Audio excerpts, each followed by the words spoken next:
कलावती का विवाह एक मध्यम वर्गीय परिवार में हुआ था। उनके पति एक सरकारी कर्मचारी थे और उनके 4 बच्चे थे। एक दुखद दुर्घटना ने कलावती को विधवा बना दिया और वह अपने बच्चों की अकेली देखभाल करने वाली बन गईं। अनपढ़ होने के कारण वह अपने पति की सरकारी नौकरी के लिए योग्य नहीं थीं और उन्हें बताया गया कि जब तक उनके बच्चे बड़े होकर काम करने और नौकरी करने के लायक न हो जाएं, तब तक उन्हें इंतजार करना होगा।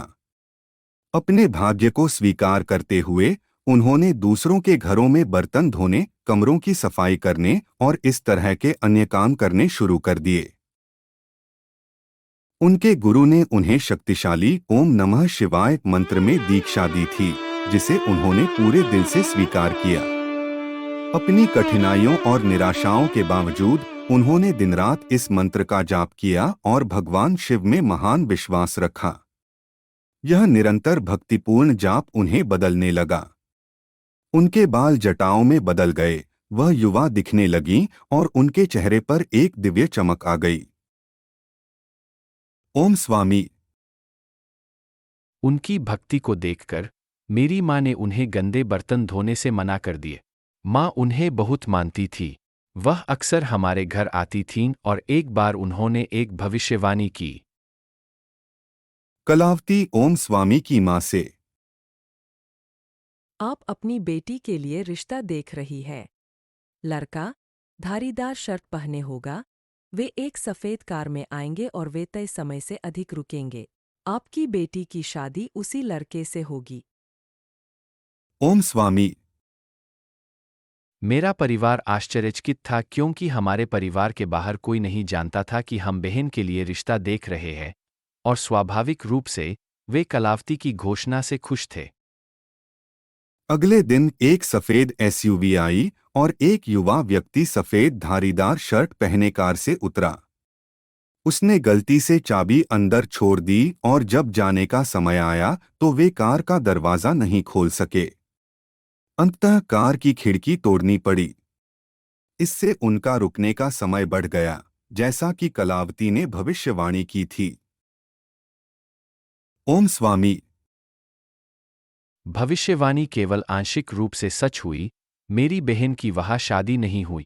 प्रत्येक साधक के जीवन में एक समय आता है जब बहुत गहरी अंतर्दृष्टि शक्तियाँ विकसित होती है, लेकिन अंतर्दृष्टि पूरी वाक्यों में बात नहीं करती।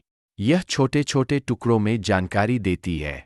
जैसे ही हम इसे विस्तृत करने की कोशिश करते हैं, हम अपने शब्द डालकर संदेश को भ्रष्ट कर देते हैं।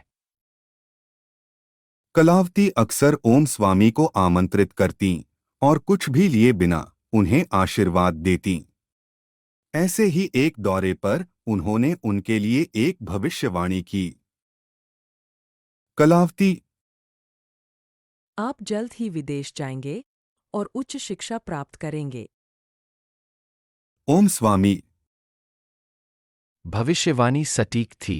थोड़े ही समय में मैं आगे की पढ़ाई के लिए ऑस्ट्रेलिया चला गया था। कुछ महीनों बाद मैं वापस आया और कलावती से मिलने गया। वह वास्तव में छोटी दिखने लगीं, हालांकि उनका चेहरा कठोर मौसम की परिस्थितियों के कारण झुलस गया था और उनके बाल सफ़ेद हो गए थे। मंत्र जाप के दशकों की ऊर्जा के कारण वह चमक रही थी।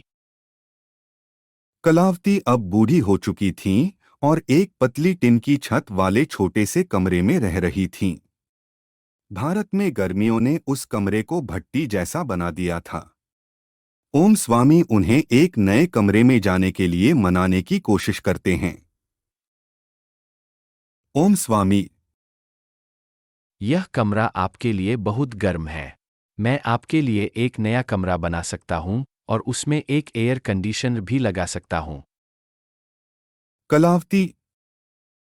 नहीं, कृपया परेशान मत होइए। मेरे बच्चों को यह पसंद नहीं आएगा। ओम स्वामी। आपको कोई भी पैसा खर्च करने की जरूरत नहीं है। मैं सभी खर्चों को वहन करूंगा। कलावती। क्षमा करें, लेकिन नहीं, मेरे बच्चे इसे मंजूर नहीं करेंगे। मैं नहीं चाहती कि आप मुझ पर अपना पैसा बर्बाद करें। कई प्रयासों के बावजूद कलावती ने ओम स्वामी की सहायता की पेशकश को विनम्रतापूर्वक अस्वीकार कर दिया। यह लंबे समय तक ओम स्वामी के मन पर बोझ बना रहा। उन्होंने भारत में अपनी मां को किसी तरह उन्हें पैसे देने का अनुरोध करते हुए पैसे भेजे। समय बीतने के साथ कलावती ने अपना मंत्र जाप जारी रखा और मंत्र के साथ एक हो गईं। उनका शारीरिक शरीर घर के कामों में व्यस्त रहता था, लेकिन उनका मन हमेशा भगवान शिव पर केंद्रित रहता।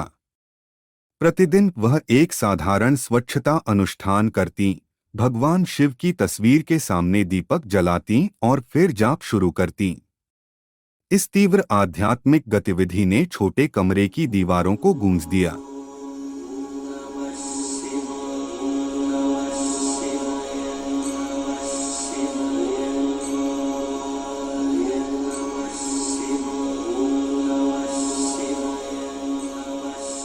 जैसे जैसे कलावती अपनी साधना में प्रगति कर रही थीं, उन्हें यह पूर्वज्ञान हो गया था कि वह कब अपना शरीर छोड़ेंगी।